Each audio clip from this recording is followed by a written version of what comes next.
Connecticut राज्य के एक छोटे से गांव में स्थित एक पुरानी हवेली द हंटिंग इन कनेक्टिकट नामक एक रहस्यमय और भयानक घटना का केंद्र बन गई। यह कहानी उन असामान्य और डरावनी घटनाओं की है जो इस घर में रहने वाले परिवार ने अनुभव की थी। ऐसा क्या हुआ जो इस घर को एक भूतिया स्थान मान लिया गया? द हंटिंग इन कनेक्टिकट एक सच्ची घटना पर आधारित है जिसमें एक परिवार को अपने नए घर में अनजानी और डरावनी घटनाओं का सामना करना पड़ा। इस रहस्यमय घटना ने न केवल उस परिवार को बल्कि पूरे समुदाय को हिलाकर रख दिया था। अगर आपने वीडियो को लाइक नहीं किया तो वीडियो को लाइक करें और चैनल को सब्सक्राइब कर लें। सन 1986 में सेनेटिकर परिवार कनेक्टिकट के एक छोटे से गांव में एक पुरानी हवेली में शिफ्ट हुआ था। एलेन और कार्मेन सेनेटिकर अपने 4 बच्चों के साथ इस परिवार में रहने आए थे। यह फैमिली अपने बेटे फिलिप के कैंसर के इलाज के लिए यहाँ पर आई थी, जो कि उसका इलाज पास ही के हॉस्पिटल में चल रहा था। उनकी आर्थिक तंगी के चलते उन्हें यह घर सस्ते दामों में मिल गया था, जो कि उनके लिए एक बड़ी राहत थी। इस फैमिली को यह पता चला कि उनका यह नया घर पहले कभी मॉर्ग यानी कि शवगृह हुआ करता था। घर के इस इतिहास के बारे में जानकर वो काफी चौंक गए थे,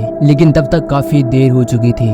घर के पिछले ओनर्स ने कभी यह खुलासा नहीं किया कि यह जगह पहले शवगृह थी, जहाँ पर डेड बॉडीज को रखकर तैयार किया जाता था। घर की दीवारों में छुपी हुई अलमारियां और तहखानों में छुपे हुए रहस्यमय कमरे इस बात की पुष्टि करते थे कि यह पहले शवगृह था। शुरुआत में ही इस फैमिली को अजीबोगरीब आवाजें और घटनाएं महसूस होने लगी। सबसे पहले बच्चे आधी रात में अजीब आवाजें सुनते थे। कभी कभी उन्हें लगता था कि कोई उनके कमरे में चल रहा है, जबकि वहाँ पर कोई भी नहीं होता था। धीरे धीरे ये घटनाएं और भी डरावनी और वास्तविक होती गईं। फर्नीचर और बच्चों के खिलौने अपने आप हिलने लगते थे। लाइट्स अपने आप बंद और चालू हो जाती थी।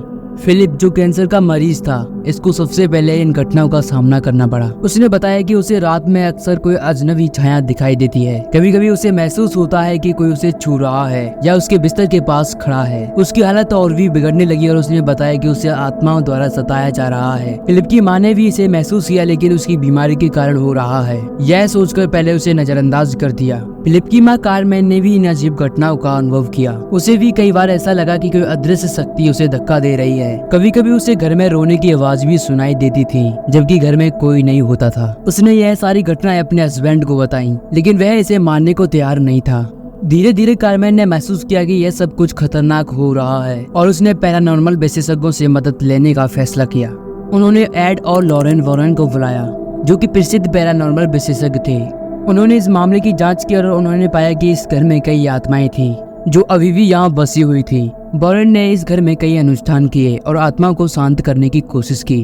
उन्होंने बताया कि यह घर नेगेटिव एनर्जी से भरा हुआ था। वॉरेन ने इस फैमिली को यह सलाह दी कि इस घर को छोड़ दें और कहीं और चले जाएं। और लास्ट में इस फैमिली ने इस घर को छोड़ने का फैसला किया। वे अपने बच्चों की सुरक्षा और मानसिक शांति के लिए किसी और जगह शिफ्ट हो गए। इस घटना पर कई तरह की किताबें और फिल्में भी बनाई गई हैं। लोगों ने इस घटना पर विभिन्न मत व्यक्त किए, लेकिन द हंटिंग इन कनेक्टिकट आज भी एक रहस्य बना हुआ है। Thank you for watching my video. Video कैसी लगी कमेंट करें। अगर आपको वीडियो अच्छी लगी तो अपने फ्रेंड्स को शेयर जरूर करें।